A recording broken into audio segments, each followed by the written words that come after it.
Hey there, and welcome to the GrazeCart 2022 launch party. Blaine and I schedule these sometimes kind of ad hoc, just whenever we have a lot of major changes coming that need a little bit more explanation and dug into a little bit deeper. So today, if you've been seeing kind of some of our marketing and the banner ad we've created, we've been talking about how GrazeCart is going where no e-commerce platform has gone before.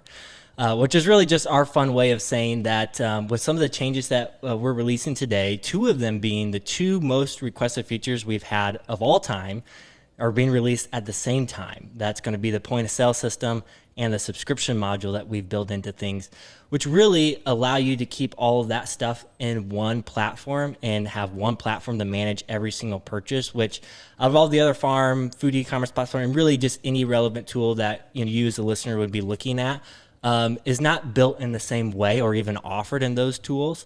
So that's what we're talking about today. There's a lot of other lesser known features that we're going to share about as well. And we have quite an agenda to go through, Blaine. I think I had like 5 pages of notes here.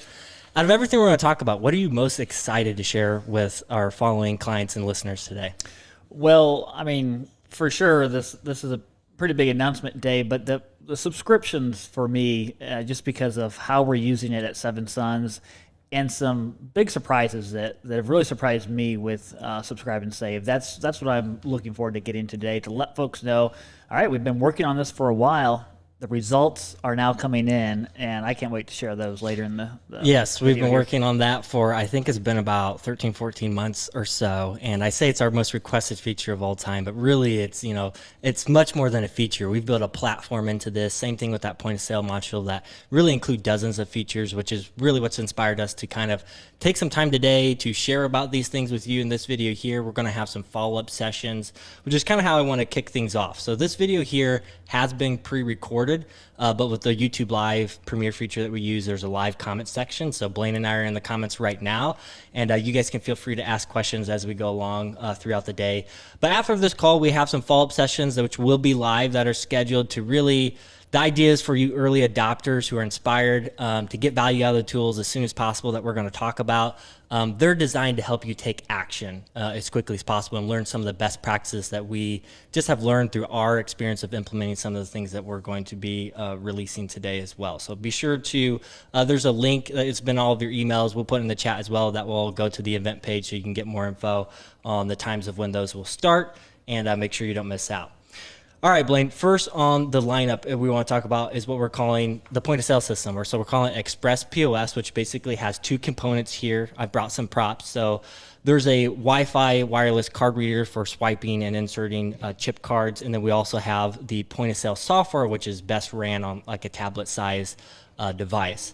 So Blaine, do you want to share a little bit? I mean, I know this is one of our most requested features ever, so anyone who's been doing in-person retail doesn't really need an explanation for how this will help them. But for anyone who's maybe new, hasn't requested features, maybe new getting into in-person retail, share a little bit about what are the primary benefits of how this would make my life easier.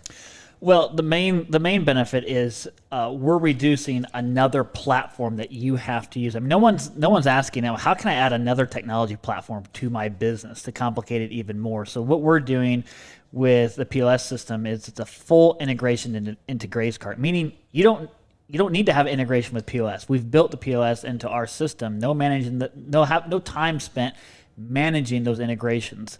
So I think that's number one, Brooks. And the other thing is anyone who's using a separate POS system with GrazeCart, you're constantly trying to reconcile inventory back and forth. And then if you don't take the time to manually add sales data from, say, Square into GrazeCart, then your sales data is off. And so where do you go to get a source of truth on sales data? So those are the main reasons and pain points. This will be a real breakthrough.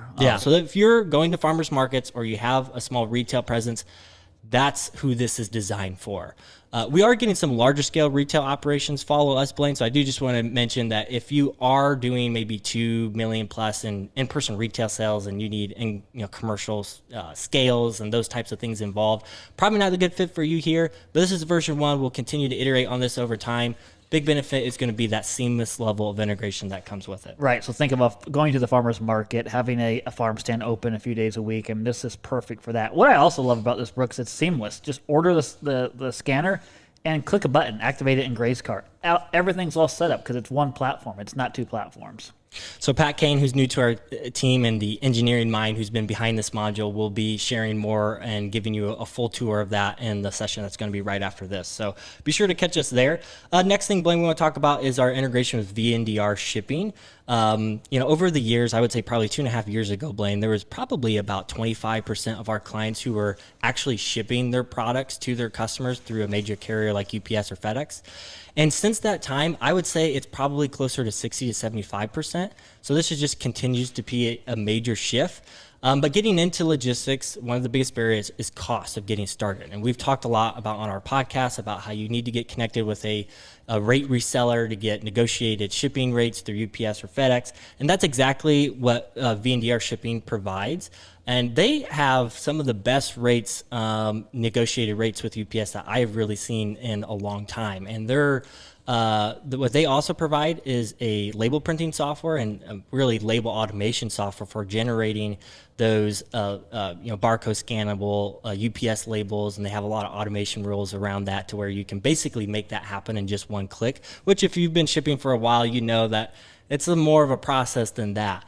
So really cool tool, really cool rates that are being offered there. We're going to have a session later today with Stefan, their founder, to just give a tour of the platform, share about how the integration works, and even what are some additional discounts that you have an opportunity to get into if you're on certain GrazeCart plans. So be sure to catch us later on for that session as well. Yeah, and I think the main emphasis here, this is not just a cost savings, although it's dramatic cost savings, but it is a turnkey solution to get you set up for shipping fast. I remember, Brooks, we waited 4 years to finally start shipping because we just believed you couldn't get into it unless you were ready to do it at scale. That is not the case, and especially now with this integration. Yeah, because their overnight rates, they start at 80% off, which gives you the ability to just ship one day ground and then overnight, and you can have nationwide footprint and have to just get set up with one box template. So very, very simple to do, far less complicated than really what we've been recommending for a while, and very cost effective to take that approach. So catch us for that event here coming up.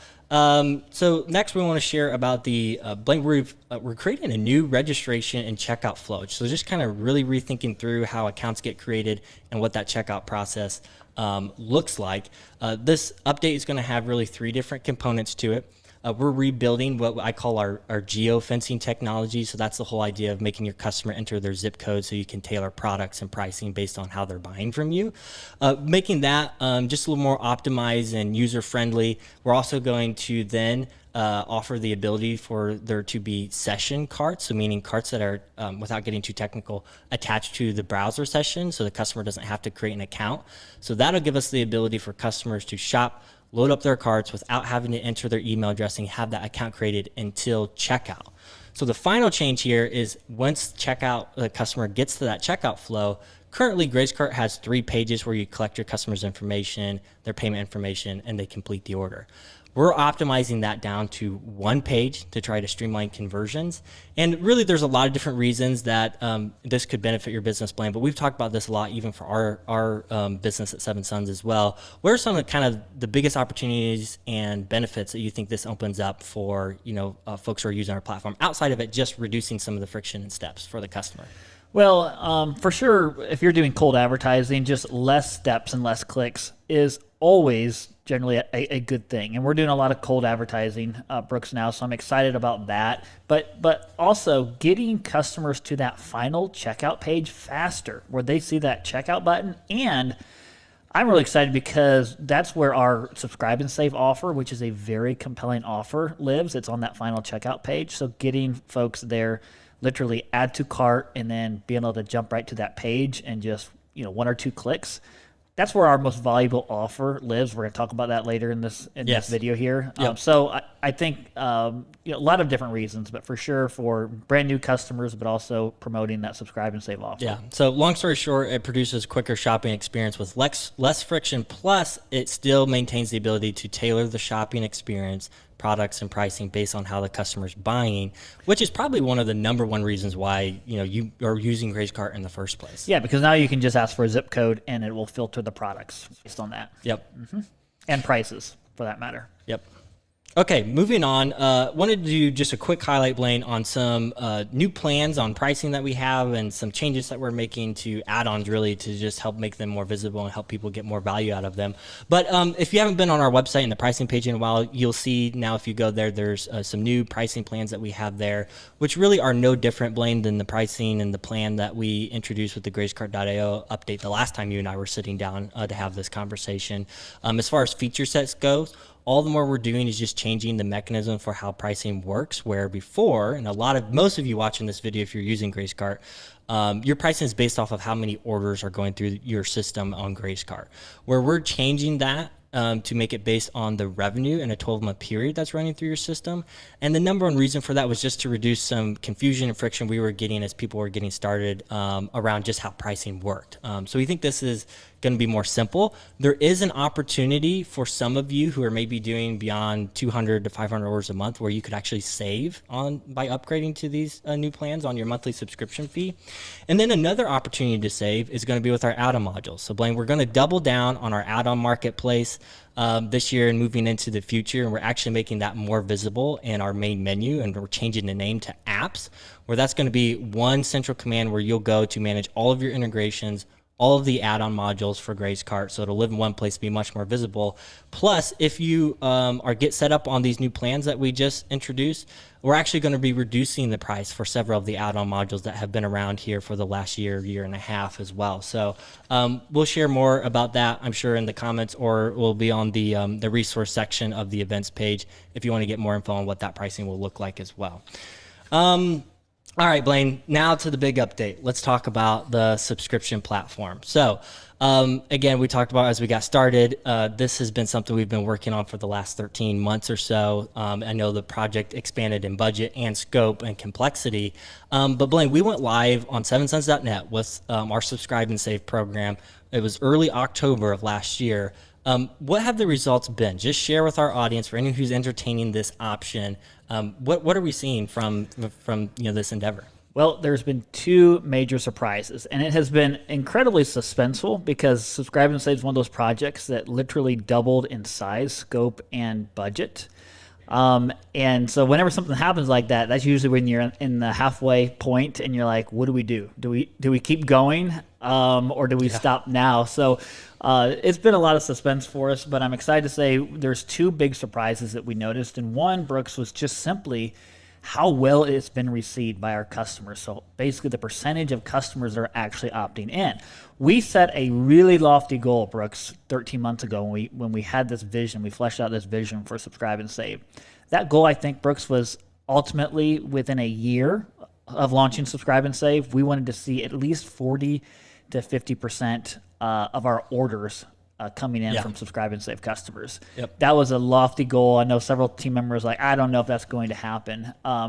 But ultimately, we've seen opt-in rates from existing customers all the way up into the 60% rates, and also a high opt-in rate from new customers. So but basically, year to date, since really making a launch for Subscribe and Save, basically, what we have the numbers here, Brooks, 47% of all of our active customers since January of this year are Subscribe and Save customers. Active, retained Subscribe and Save customers. Yeah, so that means the actual conversion rates are actually much higher than that for people who are opting into the program, but then you'll have, any subscription program is going to have churn. Yeah. So basically half of our customers that have retained since we made the major launch there in January are still subscribed to the program, which is a big win because we weren't sure what the churn factors and skip factors and things like that would look like once we got started. Yeah, so this is way above our expectations. The other big surprise, if I can move on to this one, would be the repeat order rate. So not only are new customers and existing customers opting in to Subscribe and Save at a much higher rate than we thought, the retention rate has been much higher. So one of the ways that we measure retention, Brooks, which I think is one of the best ways or metrics to keep track of, is your 90-day repeat order rate. So basically, a brand new customer became a customer for the first time 90 days ago. Okay, have they placed a repeat order yet? What percentage of those customers placed a second order? So we've been watching that number for years, trying to do a lot of things, and we've been able to tweak it up. But we've never seen such a dramatic move that this number has taken. So in 2021, we averaged a 36% repeat purchase rate within 90 days from a brand new customer. this year alone, since January, that number has spiked to 49% Yeah. of new customers that are placing repeat orders. Yeah, and again, that's a really hard number to move. We've done a lot of different things and initiatives over the years just to move it. A percentage makes a huge And difference. 36% in 2021 was good. That's a good number. Yep. It's just spiking it up to 49, almost 50%. We're excited. And as of April, we've seen this number spike up to 64%. So now I want to kind of just go into really talking about the technology, because we're seeing surprising number of adoption basically than we were expecting, and then also that last metric tells us that it's doing what we want to do. Customers are spending more and buying more from us, so this is working. Yeah. What do you think is the number one reason for the mass level of adoption we're seeing? Well, I'll tell you what, it's not all about technology. It's how the technology is built and the philosophy and the purpose behind it. Brooks, we're at the heart, we're a farm selling e-commerce food. So when we build technology, we don't want to build just a feature to say we have a feature and to go get more clients for this technology product. We want to build a feature that achieves the results that we're looking for the actual end user, us here at Seven Sons. So the goal was, how do we get customers, how do we make it easier for customers to do business with us? That's been our philosophy since we've started direct marketing. Yep. And so, and one of the ways we measure that is how much are customers spending with us on a per year basis. So in our minds, Subscribe and Save would never be a success unless it, one, makes it easier for customers to do business with us, and two, increases the lifetime value of a customer. More revenue coming in from each customer, because we know how much that will transform our business. So that was the approach that we took, and really, we're simply changing at the crux of it. It's not just a Subscribe and Save or a repeat order or subscription a product that we built in the GrazeCart. The intent is to change the psychology of how customers do business with us. So we want to take them from the psychology of, currently, before Subscribe and Save, customers would say basically, hey, we'll let you know, Seven Sons, when we need another order. Yeah. So they have to go back and take action to get opted back in, to place another order. With Subscribe and Save, we're reversing that psychology, and now they're saying, tell you what, Seven Sons, we'll let you know when we don't need another order. So we'll skip or postpone the delivery until we need the next order. So Yep. so that's a big psychology shift. So it's subtle. It looks like we're just adding Subscribe and Save to as an option, but really we're changing psychology of how you do business with Seven Sons. The number one reason why we feel like it's had the adoption is because of the psychology behind it, and then the level of visibility of it just fitting into the customer experience, which is also the fatal flaw that we were finding when we decided to go on this project. Because at first we're like, oh, okay, we'll just, there's subscription fee, platforms that are out there. We'll just integrate with one of those. But then that's what we kept finding that we weren't happy with is, if you see anyone who's doing this, if you're on a Shopify site or something else standard like that, you almost always see anyone who's offering a subscription offer to their customer. It's a separate purchasing path, separate technology that's involved with that. And the customer has to then make a decision. Okay, am I one of your subscription customers where I'm going to buy your subscription box, or do I just go place this order on your store, whenever I want? Which ours is not that way at all. We take the decision out of it to where the customer is just shopping on the site, and we upsell them into putting the order on repeat, and we give a compelling reason for them to do that. So that was not something that was possible to make happen with any other tools that were out there. Well, and you see, Brooks, you see a lot of success stories of subscription businesses. Say Butcher Box is one in our market, so they only do subscriptions, they do it well. Then you see companies like maybe Omaha Steaks that doesn't do subscriptions. So you see people doing one or the other well, but integrating the two can be very complex, and that's the nut that we're cracking and that we're seeing really surprising results, exciting results. After this, Blaine, what we're going to do is we're going to move into the point of sale session, where we're going to talk about, again, just a demo of that platform, how to get started. And that's going to be the framework for the rest of the day. We'll talk about, we have VNDR Shipping coming on to talk about their platform, give a tour of that. And then, Blaine, you're coming back for a Q&A panel with Chad, where we're going to share more about the subscription and Subscribe and Save offer that we created for our customers, and some of the stuff that really we put into the marketing that helped attribute some of the level of adoption success that we're seeing with that. Yeah, we want to share why it became so adopted by Seven Sons customers, because we did put a lot of time and attention into that, and I think we can help folks really get good adoption by following our lead on some of these things and what we learned. Yeah, and it's a new business model at the end of the day, so there's lots to think about when it comes to operations, fulfillment, and inventory Nuances, stuff and products. So we'll share some of those things and best best practices that we went and found along the way as well. So in the comment section, I'm sure, or in the YouTube description, we're going to share, again, that link to the event page. Go there. You'll see the full agenda for the day. We'll go probably to early to late afternoon, basically, depending on what your level of questions are. Everything will be recorded, but again, one of the big reasons, we love it when you guys show up live because we love to talk to you, but then also you get to have your questions answered in real time as well. So be sure to join us. Blaine, any final thoughts? We just love adding as much value as we can. Again, GrazeCart is more than a tech company.